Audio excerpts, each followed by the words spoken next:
আসসালামু আলাইকুম এভরিওয়ান, আশা করছি সকলে ভালো আছেন। আমাদের আজকের রেসিপি সুজির রসমালাই। আশা করছি আপনাদের সকলের কাছে ভালো লাগবে। আমার আজকের সহজ রেসিপি আপনাদের সকলের কাছে ভালো লাগবে। অবশ্যই আমাকে একটু সাপোর্ট করে পাশেই থাকবেন। আপনারা মিষ্টি তো অনেক খেয়েছেন, তবে সুজি দিয়ে রসমালাই কি কখনো খেয়েছেন? না খেলে আজকের ভিডিওটি আপনার জন্য। অবশ্যই ঘরে তৈরি করে দেখবেন, খুবই ভালো লাগবে। আর এই সুজির রসমালাই বানাতে কিন্তু খুব কোনো ধরনের কোনো ঝামেলাই হবে না। কয়েকটা উপকরণ দিয়েই কিন্তু তৈরি করা যাবে এই সুজির রসমালাই। তো চলুন দেখে আসি, কথা না বাড়িয়ে সুজির রসমালাই আমি কিভাবে তৈরি করছি। সুজির রসমালাই তৈরি করার জন্য আমি কড়াইতে 1 চামচ ঘি দিয়ে দিলাম। ঘিটা যখন ভালো মতো গরম হয়ে যাবে তখন আমি এখানে দিয়ে দিব 1/2 কাপ সুজি। আমি সুজি দিয়ে খুব সুন্দর করে নেড়ে চেড়ে নিচ্ছি ঘির সঙ্গে খুব ভালো করে নেড়ে চেড়ে নিতে হবে। আপনাদের লক্ষ্য রাখতে হবে সুজিটা যেন পুড়ে না যায়, সেদিকে একটু লক্ষ্য রেখে তারপরে সুজিটাকে অনবরত নেড়ে চেড়ে নিতে হবে। আর সুজির রংটা কিন্তু চেঞ্জ হওয়া যাবে না, মানে আমরা যে লাল লাল করি সাধারণত সুজি রান্না করার জন্য, ওরকম করার দরকার নেই। শুধুমাত্র ঘির সঙ্গে 1 মিনিট নেড়ে চেড়ে নিলেই কিন্তু হয়ে যাবে। ঘির সঙ্গে যখন সুজিটা খুব সুন্দরভাবে মেশানো হয়ে গেছে তখন এখানে দিয়ে দিচ্ছি 1/2 কাপ দুধ। যে কাপে আমি সুজি নিয়েছিলাম সেই কাপেরই 1/2 কাপ দুধ দিয়ে দিলাম। দুধ দিয়ে খুব সুন্দর করে নেড়ে চেড়ে মিশিয়ে নিতে হবে। তারপরে আমি আরও 1/2 কাপেরও হাফ দুধ দিয়ে এখানে আবারও নেড়ে চেড়ে নিব। অর্থাৎ আমি 3 বাড়া দুধ দিয়ে তারপর সুজিটাকে অনবরত নেড়ে চেড়ে মিশিয়ে নিয়েছি। আপনারাও কিন্তু অল্প অল্প করে সুজির মধ্যে দুধটাকে অ্যাড করবেন। তারপর আমি এখানে দিয়ে দিব সামান্য একটু লবণ। তারপর এখানে দিয়ে দিব 2 চামচ চিনি। একটু মিষ্টির টেস্টটা ব্যালেন্স হওয়ার জন্য আমি এখানে লবণটা ব্যবহার করেছি, তবে আপনারা না চাইলে না দিতে পারেন। তবে আমার মনে হয় লবণটা দিলে ভালো হবে খেতে। লবণ আর চিনিটা যখন দেওয়া হয়ে গেছে তখন আবারও খুব সুন্দর করে নেড়ে চেড়ে মিশিয়ে নিতে হবে। আচ্ছা, মাঝখান থেকে আমি আরও একটা কাজ করেছিলাম। আমি হাফ কাপ করে 2 বার আমি সুজির ডোটাকে তৈরি করে নিয়েছি। আপনারা চাইলে একবারেই কিন্তু সুজিটাকে রান্না করে নিতে পারেন, রান্না করে ডো তৈরি করে নিতে পারেন। যাই হোক, আমি সেম ভাবে কিন্তু আবার 1/2 কাপ আর কি সুজির ডোটাকে তৈরি করে নিয়েছি, যেটা আমি অল্পেবারেই করে নিয়েছি। এখন আমি এই ডোটাকে একটু ঠান্ডা হতে দেব। আমি কড়াই থেকে নামিয়ে অন্য একটা পাত্রে রেখে তারপর ঢাকা দিয়ে ঢেকে দিলাম একটু ঠান্ডা হওয়ার জন্য। তারপর আমি আবারও চলে এসেছি। চুলায় একটা কড়াই বসিয়ে দিয়ে তার মধ্যে আমি 1 কাপ দিয়ে দিলাম হলো চিনি। আর চিনিটা দিয়ে আপনারা নাড়াচাড়া করবেন না, চিনিটা দিয়ে এইভাবেই রেখে দিবেন। আর জাল হতে থাকবে, দেখবেন যে ক্যারামেল তৈরি হচ্ছে। চিনিটা গলে ক্যারামেল যখন তৈরি হয়ে যাবে তখন যখন দেখবেন যে কালার চলে আসছে চিনিতে, তখন অল্প অল্প করে আপনারা খুন্তির সাহায্যে নাড়তে থাকবেন। নাড়তে নাড়তে খুব সুন্দর একটা যখন কালার চলে আসবে ক্যারামেলের, তখন এখানে দিয়ে দিব দুধ। আমি এখানে 1 কেজি পরিমাণ দুধ ব্যবহার করছি। আচ্ছা, আপনাদের আরেকটা কথা বলে দেখি, এখানে ক্যারামেলের মধ্যে দুধ দেওয়ার সঙ্গে সঙ্গে দেখবেন যে ক্যারামেলটা কিন্তু নিচ থেকে একটু ছুটছে। তো আপনারা এই কাজটাকে একটু সাবধানে করবেন। যখন ক্যারামেলের নিচ থেকে একটু ফাটল শুরু করবে আর ভিতরে দুধটা যাওয়া শুরু করবে তখন কিন্তু আর ভয়ের কোনো কিছু নাই। তারপর আপনারা একটু সাবধানে এই কাজটাকে করে নেবেন। আমি তো চিনি দিয়ে ক্যারামেল তৈরি করে নিলাম, আপনারা চাইলে এখানে গুড়টাও কিন্তু ব্যবহার করতে পারেন। তারপর আমি যে বাকি দুধ ছিল আমি এখানে দিয়ে দিচ্ছি। প্রায় আমি 1 কেজিরও একটু বেশি পরিমাণ দুধ ব্যবহার করেছি। আর আমার দুধটা ছিল হলো ফ্রিজে, এই জন্য দেখা যাচ্ছে যে বরফ জমে আছে। তো আমি বড় অবস্থায় দিয়ে দিলাম। আপনারা পারলে দুধটাকে একদম গলিয়ে তারপরেও ব্যবহার করতে পারেন। তো দুধটাকে আমি একটু নেড়ে চেড়ে আমি জাল হতে দিলাম। আর এদিকে চলে এসেছি সুজির যে ডোটা আমি তৈরি করেছিলাম সেইখানে আমরা একটু মেখে নিব। হাতের সঙ্গে একটু মেখে নিতে হবে। দেখতে পাচ্ছেন আমি একটু মথে নিচ্ছি। তারপর আমি এখানে দিয়ে দিব 1/2 চামচ বেকিং পাউডার। আপনারা চাইলে এখানে গুঁড়ো দুধটাও কিন্তু ব্যবহার করতে পারেন। আমি গুঁড়ো দুধটা ব্যবহার করলাম না, আপনারা চাইলে ব্যবহার করতে পারেন। এখন আবারও খুব সুন্দর করে মথে নিতে হবে সুজির ডোটাকে। সুজির ডোটা যখন খুব সুন্দরভাবে মথে নেওয়া হয়ে গেছে তখন এখানে ছোট ছোট করে লেচি কেটে নিব। আমি 1 সাইজের লেচি করে নিচ্ছি, তাহলে একই সাইজের মিষ্টিগুলো হলে দেখতে খুবই সুন্দর লাগবে।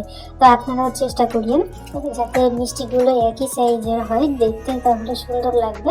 তো দেখতে পাচ্ছেন আমাদের ডোগুলো কিন্তু রেডি হয়ে গেছে, সমানভাবে আমি রেডি করে নিয়েছি। আর একটা ডো হাতের তালুর দিক নিয়ে তারপর এরকম ঘুরিয়ে ঘুরিয়ে গোল শেপ করে তারপরে এরকম চাপ দিলে কিন্তু তৈরি হয়ে যাবে, আমাদের মিষ্টি শেপটা চলে আসবে। তো দেখতে পাচ্ছেন আমি এরকম শেপ করে নিচ্ছি, আপনারা চাইলে অন্য কোনো শেপেরও কিন্তু করে নিতে পারেন। তো ধাপে ধাপে আমি করে নিচ্ছি। তো দেখতে পাচ্ছেন আমার অনেকগুলো মিষ্টি কিন্তু আমি তৈরি করে নিয়েছি, অনেকগুলো মিষ্টি তৈরি হয়ে গেছে। আর এই মিষ্টিগুলো যখন তৈরি হয়ে যাবে তখন আমি একটা ঢাকা দিয়ে ঢেকে দিব, যাতে উপর থেকে ড্রাই না হয়ে যায় তার জন্য। মিষ্টিগুলো যখন আমাদের তৈরি করা হয়ে গেছে তখন চলে এসেছি চুলায় দেখতে পাচ্ছেন যে দুধ রেখে দিচ্ছিলাম। দুধ এর মধ্যে জাল কিন্তু হয়ে গেছে, আর এখানে দিয়ে দিব হাফ স্পুন এলাচের গুঁড়োটা দিয়ে আবারও খুব সুন্দর করে নেড়ে চেড়ে নিব। নেড়ে চেড়ে 2-3টা বলক তুলে নিব। আপনারা চাইলে এখানে গুঁড়ো দুধটাকেও ব্যবহার করে দুধটাকে একটু ঘন করে নিতে পারেন। তো আমি 3-4 বার আর কি বলক তুলে নিয়েছি। আর দুধটাকে কিন্তু অনবরত নেড়ে চেড়ে নিতে হবে, নাড়াচাড়া বন্ধ করলে কিন্তু নিচে লেগে যেতে পারে। তো আমাদের দুধটা কিন্তু জাল করা হয়ে গেছে, এখন আমি এটাকে নামিয়ে রাখবো। আর আমি একটা ফ্রাই প্যান আগে থেকেই বসিয়ে রেখেছিলাম, ফ্রাই প্যানের মধ্যে তেল গরম করতে দিয়েছিলাম। আর তেলটাকে কিন্তু অনেক গরম হয়ে গেছে, তেলটা প্রচুর পরিমাণে গরম হয়ে গেছে। আপনারা যেটা করবেন, তেলটাকে একটু খুব বেশি গরম না করাই ভালো। দেখতে পাচ্ছেন আমার তেলটা গরম হয়ে গেছে, এত গরম হয়েছে যে আমি মিষ্টিগুলো দেওয়ার সঙ্গে সঙ্গে আমার মিষ্টির উপরে কালার চলে এসেছে। তো যাই হোক, পরে আমি চুলাটা একটু কমিয়ে করে দিয়েছিলাম যাতে পুড়ে না যায় এবং ভিতর থেকে যাতে ভালোভাবে কুক হয় তার জন্য। তো আপনারা চেষ্টা করবেন তেলটা যেন খুব বেশি গরম না হয়, অল্প গরমে আপনারা এই মিষ্টিগুলো কিন্তু ভেজে নেবেন। আর দেখতে পাচ্ছেন তেলের মধ্যে দেওয়ার সঙ্গে সঙ্গে আমাদের মিষ্টিটা কিন্তু ফুলে ডাবল হয়ে গেছে। আমি নেড়ে চেড়ে নিচ্ছি, উল্টে পাল্টিয়ে নিচ্ছি। দেখতে পাচ্ছেন কালার কিন্তু চলে এসেছে প্রায়, আর মিষ্টি কিন্তু ফুলে একদম ডাবল হয়ে গেছে। আপনারা কে কোথা থেকে আমার ভিডিওটি দেখছেন অবশ্যই আমাকে লাইক কমেন্টস করে জানাবেন। আমাদের আজকের রেসিপিটি কেমন লাগছে অবশ্যই কমেন্টসের মাধ্যমে জানাবেন। তো দেখতে পাচ্ছেন আমি খুব সুন্দরভাবে নেড়ে চেড়ে উল্টে পাল্টে নেড়ে চেড়ে তারপর খুব সুন্দর করে কালার করে নিয়েছি। এইরকম কালারের করেই নিতে হবে, এর থেকে বেশি গাঢ় করতে গেলে কিন্তু মিষ্টিটা তিতা হয়ে যাবে। আর দেখতে পাচ্ছেন মিষ্টির গায়ে একটু ফাটল যুক্ত হয়েছে। যখন দেখবেন যে মিষ্টির গায়ে এরকম হালকা ছিদ্র যুক্ত হয়েছে এবং ফুলে ডাবল হয়ে গেছে, তখন বুঝবেন যে আপনাদের মিষ্টিটা কিন্তু তৈরি হয়ে গেছে। তো আমি এই পর্যায়ে এসে নামিয়ে নিচ্ছি। এর থেকে বেশি কালার কিন্তু আপনারা করতে যাবেন না, তাহলে কিন্তু পুড়ে যাবে। তো আমি ধাপে ধাপে কালার করে তারপরে নামিয়ে নিচ্ছি। কত সুন্দর কালার হয়েছে আপনাদের কিন্তু ভিডিওর মধ্যে দেখতেই পাচ্ছেন, এটাই কিন্তু রিয়েল কালার, ঠিক আছে। আমার এক ব্যাচ যখন ভাজা হয়ে যাবে মিষ্টিগুলো, তখন আমি বাকি ব্যাচটাকেও ভেজে নিব। আমি 2 ব্যাচে ভেজে নিয়েছি, যেহেতু ফ্রাই প্যানে আমি ভেজেছি। ফ্রাই প্যানে কিন্তু অনেক বেশি ধরে, ফ্রাই প্যানে অনেক বেশি জায়গা।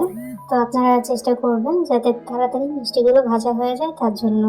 তো বড় কোনো পাত্রে দিয়ে তারপর আপনারা মিষ্টিগুলোকে ভেজে নেবেন। তো দেখতে পাচ্ছেন আমাদের এই ব্যাচও কিন্তু ভাজা হয়ে গেছে। ধাপে ধাপে আপনার সমস্ত মিষ্টিগুলো ভাজা হয়ে গেছে, তুলে নিচ্ছি। এখন আমি পরবর্তী প্রসেসটা দেখিয়ে দিচ্ছি। তো আমার দুধটা তো আগে থেকে জাল করা ছিল, গরম আছে। তারপর আমি আবারও চুলার উপর বসিয়ে আর একটু গরম করে নিব। আশপাশ দিয়ে দেখতে পাচ্ছেন যে দুধ কিন্তু ফুটছে। এই পর্যায়ে আমি চুলাটাকে বন্ধ করে দিব, আর গরম করার কোনো দরকার নেই যেহেতু আগে থেকেই গরম ছিল। আর এখানে মিষ্টিটাও গরম, সুজির মিষ্টিটাও কিন্তু গরম। তো আমি দুধ এবং মিষ্টি দুটোই গরম, দুটো গরম অবস্থাতে কিন্তু একসঙ্গে মিশিয়ে নিতে হবে। তো গরম দুধের মধ্যে আমি গরম গরম সুজির মিষ্টিগুলো দিয়ে দিলাম, দিয়ে সুজির মিষ্টিগুলো একবার উল্টে পাল্টিয়ে নিতে হবে। আর একটা ঢাকনা দিয়ে ঢেকে দিতে হবে যতক্ষণ না পর্যন্ত আপনাদের মিষ্টিটা একদম ঠান্ডা হচ্ছে, ঠিক ততক্ষণ পর্যন্ত। তো দেখতে পাচ্ছেন আমাদের মিষ্টিটা কিন্তু একদম ঠান্ডা হয়ে গেছে। ঠান্ডা হয়ে যখন গেছে তখন আমি আপনাদেরকে পরিবেশন করে দেখাচ্ছি যে আজকের রেসিপিটা আমাদের কেমন হয়েছে। সুজির রসমালাইটা দেখতে খুব কেমন লাগছে। আমি আরো আকর্ষণীয় এবং সুন্দর দেখার জন্য আমি এখানে দিয়ে দিচ্ছি হলো কাজু বাদাম। আপনারা চাইলে পেস্তা বাদাম তারপরে কিশমিশ এইগুলো দিয়ে ডেকোরেশন করে সাজিয়ে নিতে পারেন, অথবা একটু মাওয়া ছড়িয়েও কিন্তু দিতে পারেন, তাহলে কিন্তু দেখতে আরো অনেক বেশি সুন্দর লাগবে। তো আমি এখানে কিছু কাজু বাদাম কুচি করে তারপরে এখানে ডেকোরেশন করে দিলাম আপনাদের দেখানোর জন্য। দেখতে দেখতে পাচ্ছেন আমাদের সুজির রসমালাইটা কতটা সুন্দর হয়েছে, কতটা লোভনীয় দেখা যাচ্ছে। আশা করি আপনারা দেখেই বুঝতে পারছেন। এখন আমি আপনাদেরকে কেটে শেয়ার করে দেখাবো যে আমাদের আজকের রসমালাইটা ভিতরটাও কেমন হয়েছে। আমার কাছে তো মাশাআল্লাহ অনেক মজা হয়েছিল। আপনারা অবশ্যই বাড়িতে ট্রাই করবেন আর অবশ্যই আমাকে কমেন্টস করে জানাবেন। দেখুন মিষ্টির মধ্যে কিন্তু একদম রসে টইটুম্বর হয়ে গেছে, ফুলে একদম ডাবল হয়ে গেছে। আশা করছি আপনাদের আমার আজকের সহজ রেসিপি ভালো লেগেছে। সবাই অনেক ভালো থাকবেন, সুস্থ থাকবেন। আমাদের পরবর্তী ভিডিও দেখার আমন্ত্রণ জানিয়ে আজ এখানে বিদায় নিচ্ছি। আল্লাহ হাফিজ।